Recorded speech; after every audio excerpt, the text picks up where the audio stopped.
It was a game of streaks for both the Burlington City and Riverside basketball teams Tuesday night. City jumped on top as Ny'Dasia Henley and Julianna Rodriguez scored 9 points each in the first quarter. You could tell when we started the game today, we were not quite ourselves. Haley got hot in that second quarter, I think it was. I think she had 16 or 17 in the second quarter.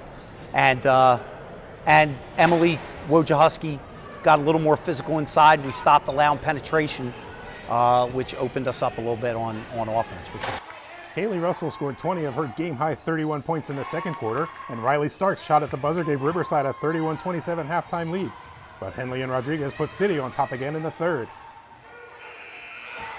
I had a good night, a little streaky at times, but you know, what their biggest asset tonight was, I think they showed better ball movement than they've had in the past, and they got each other open. Henley connected on a three that broke a 40-40 tie. Rodriguez added a tray a moment later to put the Blue Devils up 5.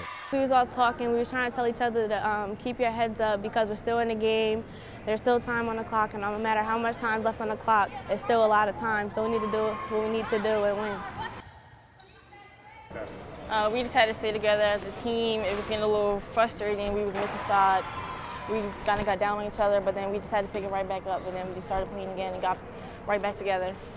Riverside fought back to take the lead one more time, but a final three by Henley put Burlington City ahead to stay in a game it ultimately won 58-57. We didn't take lightly the spanking we took here last year. It's been marked off on our schedule since we got it in the fall. These girls wanted this game, as you could tell by our reaction at the end. We've been planning for it. We know Riverside's a good team. We know they have an excellent coach, and we knew we were going to be in for a battle, but we had to bring the battle this time. We just couldn't come down here and roll over like we did in the playoffs. City went 0 for 6 from the free throw line in the final minute, but Riverside couldn't find a winning field goal. You know, the offense worked, the inbounds worked, the press breaks worked.